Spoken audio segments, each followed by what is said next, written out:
Rise and realign. Conversations for the sensitive soul. I'm Melissa, and this space is for those of us who feel deeply, love fiercely, and sense the world in ways that are hard to explain but impossible to ignore. Here, we honor your sensitivity as a strength, not something to fix. Through reflections, realignment, and soul led stories, we remember how to move through life in a way that feels true to who we really are. This is your space to rise, to realign, and to come home again and again to your own wise, sensitive self. So today, wanted to talk about something that's come up in some recent sessions. Um, a lot of people refer to it as people pleasing behavior.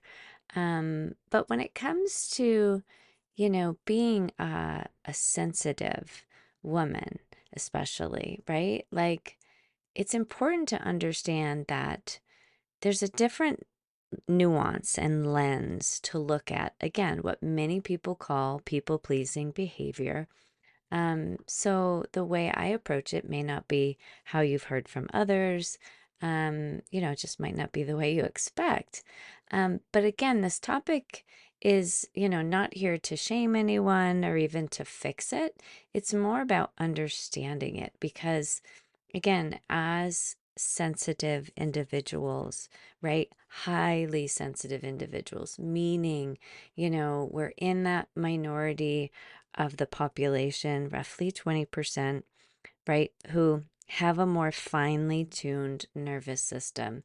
And so we're feeling so much more from our environment, whether that's other people, right? Whether it's animals, energy, however you are experiencing it, right? Like it's important to understand that for sensitive individuals, people pleasing isn't, it's not a character flaw because it's often a deeply wired nervous system response, right? That at one point along our journey, it's what kept us feeling safe, right? But as we develop and can understand ourselves better and how conditioning may have impacted, how we're showing up in the world and, what we're feeling and thinking, right? Like it's important to become more aware,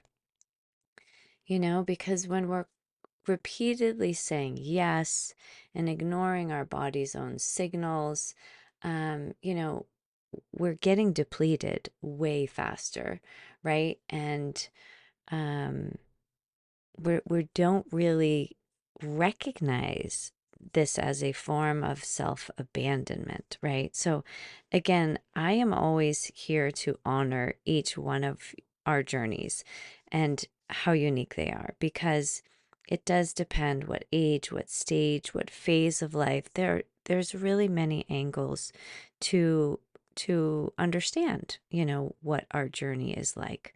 Um, so for me, when I am working with a woman one on one or in a group session, and I'm hearing the explanation for what they're doing, right? When I'm hearing how they're thinking about the behavior, right? Like we don't always recognize it when we're in it. And I certainly can remember probably, gosh, I think it was like 15 or 16 years ago, I remember I was doing this neuropositive life coaching program and really delved into neuroscience and quantum physics and positive psychology, spiritual psychology, like really got out of the whole, pathologizing of our experiences and really came to understand it from a broader perspective. And we had a project as part of this training, and we needed to ask those who knew us well, like what were some of our very positive qualities. And, repeatedly, what I remember coming up was how, in a sense, selfless I was being because I was being recognized for how, often I would say yes to, give generously to my loved ones, how I would show up, yes, for my friends, for my family, for my career, how I would just keep giving, right? And it's hard to see sometimes how we are giving more than maybe we are receiving, and that's when we really get to this depleted state where then we're just dealing with frustration and irritability because, in a sense, we've been abandoning ourself, right? We have been abandoning our own needs. But when we can take another step back and look at it through the lens of being a highly sensitive individual, there's a whole nother layer to this that is so worth exploring and understanding. And this is where, again, it's interwoven, right, with our early conditioning, the beliefs that we inherited from our ancestors and those who raised us and our societal cultures, right? Like they all kind of put these forms of blinders on us, right, or biases. And but we've again had such a more finely tuned nervous system, a higher responsivity to our environment and to what's happening, that we've really had to find, like, okay, well, what keeps me safe, right?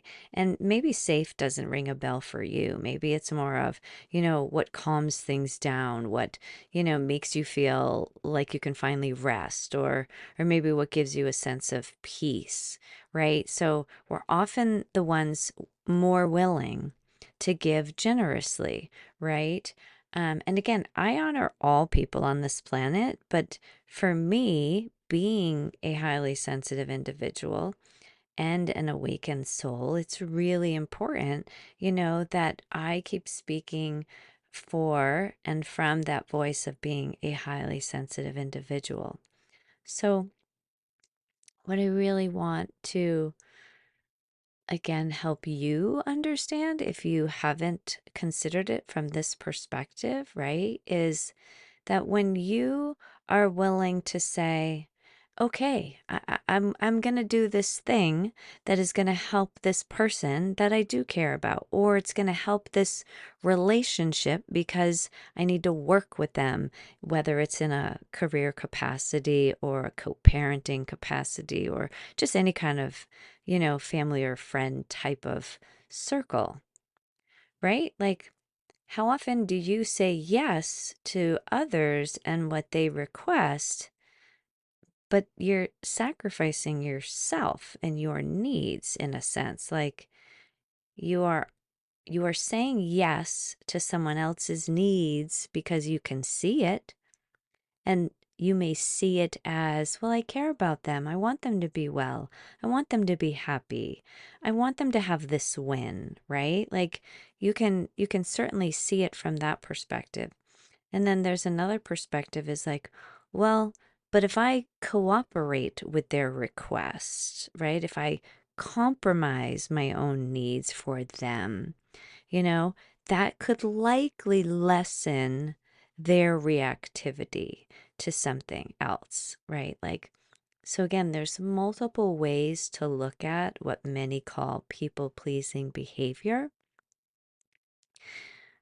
But when we're coming from the lens of being a sensitive soul, a sensitive woman, a sensitive individual, however, that most resonates for you, it's really, again, about coming back to your own sensory intelligence, right? Like, what are you sensing? What are you feeling? What are you feeling about what's happening, right? Like, is the feeling that, well, if I say yes, it'll give me the opportunity to have rest, to have peace, to feel safe, right? Because when we can start to recognize that that may be why we're saying yes to others, to their requests, their demands, their just ways of being, that's their own type of pattern.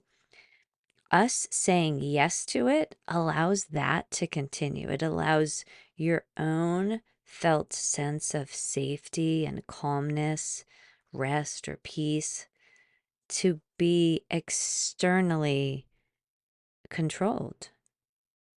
And as long as we continue to live that path or that pattern, right? We never really find true peace. We never truly feel safe because that means there's always going to be someone else, some other situation, some other person, some other something that could, again, activate your nervous system response. And again, it's so important to understand why it shows up as highly sensitive individuals. Because you feel so deeply, right? You feel what other people feel. And so many amazing women. And again, I am so honored to walk this path with women among um, all different kinds of professions. And, you know, I'm talking scientists, professors, doctors, but also the mothers, welcoming new children into this world. That's their focus, right? Like that's their leadership. I see it all. I see the power in everybody's career path, not just um, those of us who have, you know, certain professions, right? Like we are all valuable. We are all valid. We are all needed. We are all having very deep experiences. Because remember, as sensitive individuals, one of the core components of it is this depth of processing. And that's not something that somebody can learn. We are born this way. We are born with this sensory intelligence, and as we live, we learn. And often in our earlier experiences, we learn to, again, what many people call people please, because it feels like that's what's necessary for us to feel safe, to feel calm, to get rest. And again, this is um, not ignoring when somebody is in, right, a more unsafe upbringing, right? There are certainly individuals who are born in homes where there is, repetitive neglect, abuse, things like that. So I'm talking in more of the broader sense of all sensitive individuals, and that we all develop these certain patterns of behavior that tell us this feels safer, right? Like this is how I can get my needs met in a sense. But oftentimes we don't see how we continue it forward even when we are in a phase or stage of our life where it is no longer serving us, right? It's not necessary anymore. It's something that we want to wake up to so that we can start stepping more in alignment with our truth, our voice, our rhythm, and being able to sense where someone else is having the experience, right? That's theirs, that's not ours. But we need to understand and feel what it feels like, right? Like we need to be able to ask those questions of ourselves. Am I feeling his or her experience right now because of this depth of processing, right? This sensitivity to subtleties, right? Like you feel it quicker, deeper.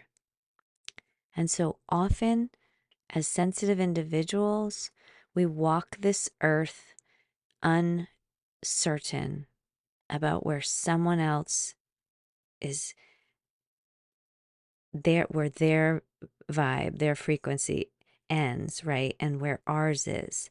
And this is really, really crucial, right? And it's very difficult to have that clarity if you are not creating the space for yourself so that you can truly know yourself, know who you are, know what's true for you.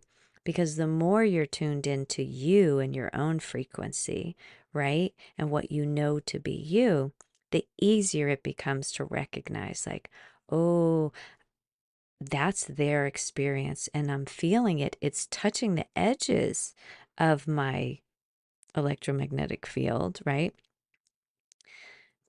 But you get to the point where it's like you don't allow it to infiltrate you, you don't allow it to overtake you. And that's something where it's really intentional, right? Where we're creating the space to know ourselves, to tune into ourselves, right? That's why in every one of my episodes, we do a breathing practice, right? Because your breath is your bridge. Like that's what helps you to come back into your body, to connect with your heart and know what your field is feeling like, right? And the more we do that, the more we get that clarity around, oh, is this about them? Am I feeling what they're feeling? And I'm taking it on as this is now my job, right? My job to do what's going to help them feel better, even if it means it's going to deplete me, right? Like if you were having that conversation with yourself, you would have more discernment. And that's something that's really essential to develop. All people, of course, is ideal, but especially as sensitive individuals, discernment is key.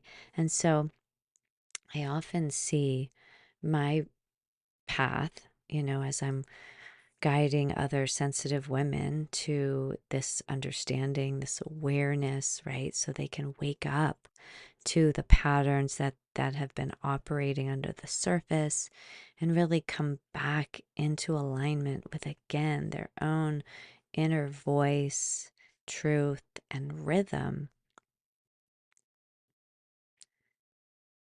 Let's just pause now, you know? Let's do that nice slow inhale through your nose, then another nice inhale, and then a nice long exhale out your mouth. Just let it all go, right? We're taking a break. We're breathing love. Breathe in through your nose, and then another inhale, and now an exhale out your mouth. Again, just release, relax, let it all go. And one more inhale through your nose. Another inhale. You are receiving on the inhale. Now, nice exhale. You are releasing. And again, continue if you would like. The more is always the merrier when it comes to breathing practices. I say one is better than none, and doing it across your day is absolutely recommended. Um, I'm a big fan of the number three, so I always say, three is great. But again, doing more is good too. Just depends on where you are right now and your ability to continue. So, but this is what, waking up to what it means. to be a highly sensitive individual, right? There's so many complexities to how our neuroanatomy is functioning, how our nervous system is functioning, right? And I just I'm grateful that, I was awoken in 2008 to my divine understanding, right? That I'm eternal, I'm abundant, and I'm connected. And I had to learn, by living. What does that really mean? How do we integrate this new awareness into this earthly experience, right? Because we're all here on this earth school, some like to call it, right? But this earthly experience is not easy. And there is this extra layer of complexity I find with those of us who are in that minority who are highly sensitive. But again, it's a gift when we can truly reel things back in and get more still with unwrapping the gifts within it, right? And that's that's what learning about being a highly sensitive individual has been for me, and every step of the way discovering like, oh wow, I've done that for decades and I can change that, right? And believe me, I have certainly felt like up until my awakening, I didn't think I could change anything about myself. I thought I just am who I am, You either love and accept me or you don't, and that's fine. But the awakening showed me something so much grander, something so vast and so beautiful and blissful. And it's something that, despite the challenges that I went through afterwards, where I just felt like I was swimming in the dark, and I didn't know how to understand everything, but it all came back together over time. And, you don't have to have a profound spiritual awakening like I did. I mean, there are all different types of experiences that people are having and their own awakening journey. But this is definitely a time to come together. And I speak about that often because, I feel again, as highly sensitive individuals, not everybody understands how you feel, how you process things, and why you do it. I was often questioned, like, you're thinking about this too deeply, or, how come, why are you still feeling that way?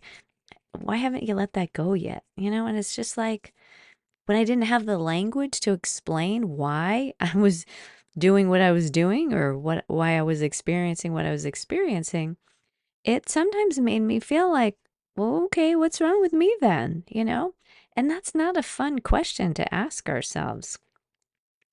That's something that got really old and I was willing to say, no, there's other questions to ask. There's nothing wrong with me. There's things I don't yet understand about myself. And I'm very curious and I'm very open. And I want to learn as much as I can about how I'm designed, why I'm designed this way, right? What I'm a part of. How do I show up in the world? How do my patterns affect my children, my family, my circle of friends, the individuals who come to work with me as my clients, colleagues. Like I just really wanted to understand. I've been fascinated with the mind and consciousness for, you know, over 30 years. So I'm hoping that this information is giving you a new perspective and possibility to understand yourself in a new light, in a more loving light. And I know it's not easy. We don't just change overnight. I mean, I was changed overnight, but there was still so much to learn and understand. And again, everything has its own timing. And trusting in your timing is something else that I really care about speaking to, wherever you are on your journey, whether this is the first time you're hearing about, there being roughly 20% of the population being highly sensitive. And, it's true. It's scientifically validated, you know, and I have been continually called to share and educate about this in a variety of different ways over the past 15 years. And,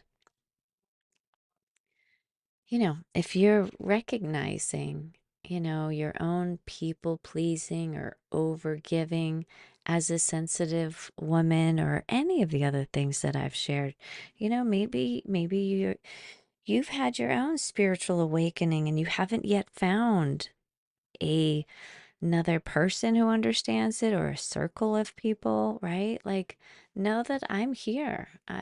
I felt very alone as someone who was waking up spiritually, and having a greater understanding of life. And um, it's not always fun when you don't have somebody who can talk about the things that you're curious about. But I'm here. And I have been quietly creating for quite some time now um, a essentials course for sensitive and strong women. And it is called Your Sensitivity is Intelligent Design. It's a science informed course, as I said, for sensitive and strong women who are ready to understand their sensitive system as an intentional design. It is in no way a weakness nor a flaw that you need to fix. And if you're interested in this essentials course, you will learn how to rise up out of some of the patterns that I've mentioned today, what it means or feels like to get waterlogged and to self abandon. And you'll also create your own personal realignment map throughout this course. And it's a hybrid, so you'll go through the lessons on your own. There's written and video content there, and then you're also invited to walk together with me and others across the year in the four seasonal threshold gatherings called Sensitivity Realignment Spiral. And the first one is at the summer solstice. So if this is feeling aligned for you, then you can learn more at realignwithmelissa.com. It truly is an honor for me to share this information because I've seen it repeatedly change women's lives. I'm so grateful for the opportunity to support these sensitive and strong women through, their dips in their journey, through their unexpected turns, right? Like all is welcome, you know. Um, so before we close, I invite you to return to your breath, to your body, to what feels true for you right now. There's nothing you need to fix. Just notice what's here. Where the heart leads, the body remembers, and the soul awakens. As a reminder, we are here together to rise, reclaim, remember. And as always, I'm so grateful you're here. And if you'd like, you can also sign up for my weekly Rise and Realign lunar letter. Everything can be found at realignwithmelissa.com. Take good care of you Much love and light.